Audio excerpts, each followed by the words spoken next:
दक्षिण का कैलाश, जहाँ है स्वयं शिव का वास। जी हाँ दोस्तों, दक्षिण में भी एक कैलाश है जो तमिलनाडु में नीलगिरी पर्वत श्रृंखला में वेल्लंगिरी नामक एक पहाड़ी पर है। माना जाता है यहाँ पर शिव स्वयं स्वयंभू रूप में है और यहाँ पर माता उमा रानी के आग्रह करने पर उन्होंने एक लौकिक नृत्य किया था। बहुत सारे साधु संत यहाँ पर आते थे उस जमाने में और यहाँ पर तप भी किया करते थे। वेल्लंगिरी पर्वत श्रृंखला को अगर लिया जाए तो ये 7 छोटे छोटे पहाड़ों का एक कॉम्बिनेशन है, जिसको वेल्लंगिरी पर्वत श्रृंखला भी कहा जाता है, वेल्लंगिरी पहाड़ियाँ भी कहा जाता है। यहाँ पर 7 छोटे छोटे पहाड़ियों का ये जो कॉम्बिनेशन है, ये 7 चैलेंजेस भी हैं आपके लिए। जो भी हमारे भक्त लोग या जो भी हमारे व्यूवर्स ट्रैकिंग के शौकीन हैं वो यहाँ ज़रूर आ सकते हैं और यहाँ की पहाड़ियों में ट्रैकिंग करके ना सिर्फ ट्रैकिंग का लुत्फ़ उठा सकते हैं बल्कि भगवान शिव का आशीर्वाद भी पा सकते हैं। तो भगवान शिव के दर्शन करने के लिए कौन, कब, कैसे और क्या क्या तैयारियों के साथ यहाँ आए, इन सब चीज़ों के बारे में पूरा डिटेल मैंने इस वीडियो में शेयर किया है, तो अंत तक बने रहिए इस वीडियो को बिना स्किप किए। नमस्कार दोस्तों, स्वागत है आपका मेरे यूट्यूब चैनल तमिलवासी में और आज हम देखेंगे वेल्लंगिरी पर्वत के बारे में। तो दोस्तों, ये जो वेल्लंगिरी का जो पहाड़ है ये नीलगिरी पर्वत श्रृंखला का एक छोटा सा हिस्सा है जो पश्चिमी घाट का एक हिस्सा माना जा सकता है। इस वेल्लंगिरी पहाड़ी की जो हाईएस्ट पीक है, हाईएस्ट जो चोटी जो है, उसकी जो हाइट है वो लगभग 6000 फीट है और पहाड़ी के निचले स्तर से ऊपर भगवान शिव का जो मंदिर है वहाँ तक का जो डिस्टेंस है वो लगभग 6 किलोमीटर है। तो आपको 6 किलोमीटर डिस्टेंस ट्रैवल करना है। सुनने में आपको थोड़ा आसान सा लगा होगा, बस 6 किलोमीटर, लेकिन इस 6 किलोमीटर के बीच में आपको 7 पहाड़ियाँ चढ़नी पड़ेंगी। 7 पहाड़ों के बाद ही आपको स्वयं उस शिव जी के दर्शन होंगे। तो दोस्तों, आप दुनिया में कहीं भी हो, कोयम्बतूर जो तमिलनाडु में एक बहुत ही फेमस सिटी है, तो वहाँ पर आ जाएं, क्योंकि ये एक ऐसी जगह है जहाँ पर आप बाई फ्लाइट आ सकते हैं, बाई ट्रेन आ सकते हैं, बाई रोड भी आ सकते हैं। तो कोयम्बतूर आने के बाद वहाँ से पास में लगभग 30-40 किलोमीटर की दूरी पर एक पूंडी नाम का गाँव है जहाँ पर ये वेल्लंगिरी पहाड़ जो है स्थित है। वहाँ से आप ऊपर चढ़ने का प्रोसेस स्टार्ट कर सकते हैं। तो दोस्तों, कोयम्बतूर में वहाँ पर आपको लोकल कैब मिल जाएगा, शेयर ऑटो मिल जाएगा या फिर लोकल बसें भी हैं हर 1 घंटे के लिए। उसका यूज़ करके आप यहाँ पर आ सकते हैं। इस जगह का नाम है पूंडी। तो पूंडी नाम के इस गाँव में आ जाइए जहाँ से ये पहाड़ियाँ जो है स्टार्ट होती हैं। तो दोस्तों, यहाँ पहुँचने के बाद आप पाएंगे कि इस पहाड़ी के निचले स्थल पर जहाँ से ये पहाड़ियाँ आप चढ़ना शुरू करेंगे वहाँ पर 2 मंदिर हैं। एक भगवान गणेश जी का मंदिर है और दूसरा उमा रानी का मंदिर है, जिनको यहाँ के लोकल लोग माता मनोन्मणि के नाम से बुलाते हैं। दोस्तों, मैंने इस वीडियो की शुरुआत से ही कहा था कि ये 7 पहाड़ियों का एक कॉम्बिनेशन है। इन 7 पहाड़ियों को हमारे 7 चक्रों के साथ भी कंपेयर किया जाता है। हर एक चक्र को एक्टिवेट करते हुए ऊपर जाएंगे और 7वीं पहाड़ी पर भगवान शिव स्वयंभू रूप में है, यानी आपने अपने 7 चक्रों को जागृत किया है, एक्टिवेट किया है, ऐसा कुछ लोग मानते हैं। तो चलिए शुरू करते हैं पहाड़ को चढ़ना। मैंने अपना पर्सनल एक्सपीरियंस शेयर किया है दोस्तों। तो मेरे लिए जो पहली पहाड़ी है, चौथी पहाड़ी है और ये जो 7वीं पहाड़ी थी, ये सबसे ज़्यादा मुश्किल थी। पहली पहाड़ी जो होती है उसमें आपको स्टेप्स तो होते हैं, लेकिन ये ऐसे बने होते हैं ना, जैसे जैसे आप चढ़ते जाओगे आपकी सांसें फूलती जाएंगी। मतलब ये कोई आसान सी सीढ़ियाँ नहीं होंगी। इन सीढ़ियों को चढ़ते चढ़ते चढ़ते आपको लेफ्ट साइड में एक छोटा सा गणेश जी का मंदिर दिखेगा। अगर वो दिख गया तो आप समझ जाना आपने पहला पड़ाव यानी पहली पहाड़ी को क्रॉस कर लिया है और उसके बाद शुरू होता है दूसरी पहाड़ी।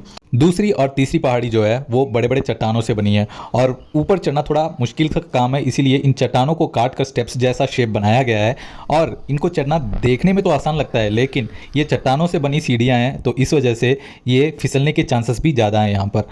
तो यहाँ पर जो है हमारी स्पीड जो है थोड़ा सा कम होने के चांसेस हैं। उसके बाद आता है चौथी पहाड़ी। चौथी पहाड़ी में आपको रास्ता ही नहीं मिलेगा। चौथी पहाड़ी जो है एकदम ऊबड़ खाबड़ होगी, कहीं पे चट्टान होंगे, कहीं पे देखोगे तो आपको सिर्फ झाड़ मिलेंगे, तो चढ़ना जो है वो काफ़ी मुश्किल हो जाएगा। और फिर आता है 5वां और 6ठा जो बहुत ही ईजी है। यहाँ पर आप थोड़ी देर रिलैक्स कर सकते हैं क्योंकि चौथी पहाड़ी चढ़ने के बाद आप बहुत टायर्ड हो जाएंगे। 5वीं और 6ठी पहाड़ी जो है वो एकदम फ्लैट होंगी या तो फिर नीचे की तरफ उतरने जैसा ही होगा और जहाँ पर आपको एक छोटा सा जो है झरना दिख जाए, समझ आना 6ठी पहाड़ी जो है वो ख़त्म होने वाली है और 7वां शुरू होने वाला है। आप इस 6ठी पहाड़ी पे ये जो झरना है यहाँ पर जो है स्नान कर सकते हैं और इस झरने में एक शिवलिंग भी है। एक्चुअली 2 शिवलिंग है, एक जो है वो पानी के अंदर है और एक जो है वो बाहर है। तो इन 2 शिवलिंग पर आप माथा टेकें, स्नान करें, उसके बाद रिफ्रेश होकर 7वीं पहाड़ी चढ़ना शुरू कर दें। और 7वीं पहाड़ी जो है वो कम आसान नहीं है, वो इन 6 जो आपने चढ़े हैं उन सबसे ज़्यादा मुश्किल है। ये पहाड़ी आपकी परीक्षा लेगी कि आप कितने भक्तिमान हो, भगवान शिव के प्रति आपका कितना प्रेम है, ये सब आपको ये 7वीं पहाड़ी के अंदर प्रूव करना होगा। और यदि आपने ये 7वीं पहाड़ी क्रॉस कर ली तो समझ लेना आपने अपने जन्म का फल पा लिया है, क्योंकि 7वीं पहाड़ी के ऊपर स्वयं भगवान शिव विराजमान है और वो अपने भक्तों को कभी खाली हाथ नहीं लौटाते। आप शिव जी का आशीर्वाद ही नहीं, उनका प्रेम भी पाते हैं। अब मैंने कई सारे भक्तगणों को देखा है कि वो ऊपर आते हैं और तुरंत ही नीचे उतर जाते हैं। आप वहाँ बैठें, उस पर्यावरण का आनंद लें, भगवान शिव का आशीर्वाद लें, वहाँ के शिवमय वातावरण का आनंद लें और वहीं पर थोड़ी देर, कम से कम 5 से 10 मिनट या हो सके तो आधा घंटा वहीं पर स्पेंड करें। उसके बाद नीचे उतरने का जो है प्रोसेस शुरू करें। अब आते हैं दोस्तों बहुत ही इंपॉर्टेंट विषय के ऊपर कि कौन कौन ये वेल्लिंगरी पहाड़ियाँ चढ़ सकता है। तो मैं बता दूं, लेडीज़ आर नॉट अलाउड। जो 10 वर्ष के ऊपर और 50 वर्ष के नीचे हैं, उन महिलाओं को इन वेल्लिंगरी पहाड़ियों के ऊपर अलाउ नहीं करते हैं। तो जो भी 50 वर्ष के ऊपर हों या 10 वर्ष के नीचे हों, वही लेडीज़ या वही बच्चियां जो हैं वो उनको अलाउड करते हैं। एंड अदर देन दैट आपका मेडिकली एंड फिजिकली फिट होना बहुत ही ज़रूरी है। पहाड़ चढ़ने के पहले ही नीचे जो है मेडिकल कैंप है, एम्बुलेंस वगैरह सब फैसिलिटीज़ नीचे अवेलेबल हैं। आप वहाँ पर अपना मेडिकल चेकअप कर सकते हैं कि आप फिट हैं कि नहीं। उसके बाद आप पहाड़ चढ़ना शुरू करें, क्योंकि इस साल जो है मैंने देखा है काफ़ी सारे यंगस्टर जो है ऊपर चढ़ते वक्त उनकी जो है सांसें फूल गई और इस वजह से उनकी वहाँ पर मृत्यु भी हो गई थी। तो इसलिए फिजिकली और मेडिकली आपका फिट होना बहुत ही ज़रूरी है। और अब आते हैं कब आना चाहिए, यानी ये साल भर तो आप आ नहीं सकते क्योंकि साल भर के लिए ये ओपन नहीं होता है। ज़्यादातर जो है लोग जनवरी के मंथ में स्टार्ट करते हैं या तो फिर फरवरी के मंथ में यहाँ जाना स्टार्ट करते हैं और उसके बाद मई जून जुलाई तक जो है ये खुला रहता है। बेस्ड ऑन वहाँ का जो वातावरण कैसा है, वहाँ का टेम्परेचर कैसा है, ये बहुत सारी चीज़ें हैं और ये चीज़ जो है ये वहाँ का एक फॉरेस्ट डिपार्टमेंट जो है वो डिसाइड करता है कि कब से कब तक खुला रहेगा भक्त लोगों के लिए। क्योंकि ऊपर जो है और एक खतरा होता है जंगली जानवरों का। बहुत सारे भक्तगण रात के समय पर ऊपर चढ़ना पसंद करते हैं क्योंकि दिन के समय में काफ़ी धूप वगैरह होती है, सो टेम्परेचर, ह्यूमिडिटी, इन सब चीज़ों की वजह से सब लोग रात को चढ़ना शुरू करते हैं और उस वक्त जो है जंगली जानवरों का जो खतरा जो है वो ज़्यादा रहता है। तो इसलिए ये एक और जो है चीज़ है जो आपको ध्यान में रखनी है। और दोस्तों मेरा एक पर्सनल एडवाइस ये है कि ज़्यादातर लोग जो हैं ये अमावस के दिन या फिर पौर्णमी के दिन या तो फिर शिवरात्रि के दिन जो है ऊपर चढ़ना शुरू करते हैं और उस दिन जो होता है बहुत ही रश होता है। और मेरा ये एडवाइस है कि आप उस दिनों में ऊपर ना जाएं क्योंकि बहुत भीड़ रहता है। और जो लोग ट्रैकिंग के पर्पज़ से जा रहे हैं वो तो कभी भी इन दिनों में ना जाए क्योंकि उन दिनों में बहुत ज़्यादा भीड़ रहती है और ऊपर जो है 7वें पहाड़ के ऊपर भी बहुत बड़ा क्यू बन जाता है। और मैंने देखा है बहुत सारे लोग जो है एक घंटा ऊपर जो है वेट करते हैं। तो इसलिए मेरी पर्सनल राय है कि आप जो है ऐसे समय पर जाए जब फ्री हो, तभी आपको वहाँ के वातावरण का, वहाँ के एटमॉस्फेयर का एक मज़ा लेने का मौका मिलेगा।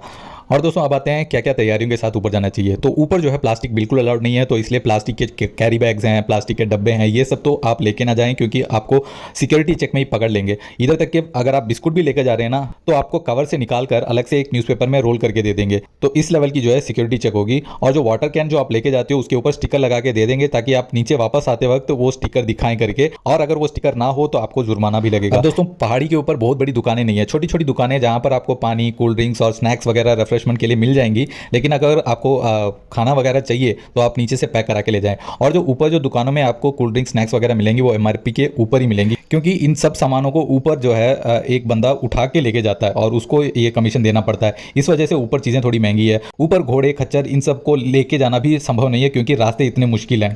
अब दोस्तों ऊपर जो है इलेक्ट्रिसिटी फैसिलिटी भी नहीं है, तो आप अपना फ़ोन जो है नीचे ही चार्ज करा लें या तो फिर एक पावर बैंक अपने साथ ले जाएं, एक टॉर्च अपने साथ ज़रूर लेके जाएं, एक कंबल भी लेके जाएं। अगर रात के समय आप ऊपर जा रहे हैं तो ऊपर काफ़ी ठंड लगती है तो स्वेटर या तो फिर कंबल वगैरह अपने साथ जरूर लेके जाएं। एक और इंपॉर्टेंट चीज़ ये है कि दोस्तों आप दवाइयाँ जरूर लेके जाएं। दवाइयाँ जैसे आप ऊपर चढ़ रहे हैं तो आपको मोच आ सकती है, बैक पेन आ सकती है, तो ऐसी स्थिति में आपको पेन किलर दवाइयाँ जो है वो काफ़ी हेल्पफुल रहेंगी, तो वो सब आप लेके जा सकते हैं। दोस्तों ऊपर एक आध जगह पर आपको नेचुरली पानी आता है, जैसे चश्मे बोलते हैं ना, वैसे नेचुरली पानी आने के एक आध स्पॉट हैं, वहाँ पर आप पानी रिफिल कर सकते हैं और उसको आप ऊपर लेके जा सकते हैं। दोस्तों पहाड़ चढ़ने के लिए लाठी जो है बहुत ही यूज़फुल रहता है, तो ये लाठी जो है ये पहाड़ के नीचे ही आपको मिल जाएगा, 10 रुपये 20 रुपये में मिल जाता है मोस्टली।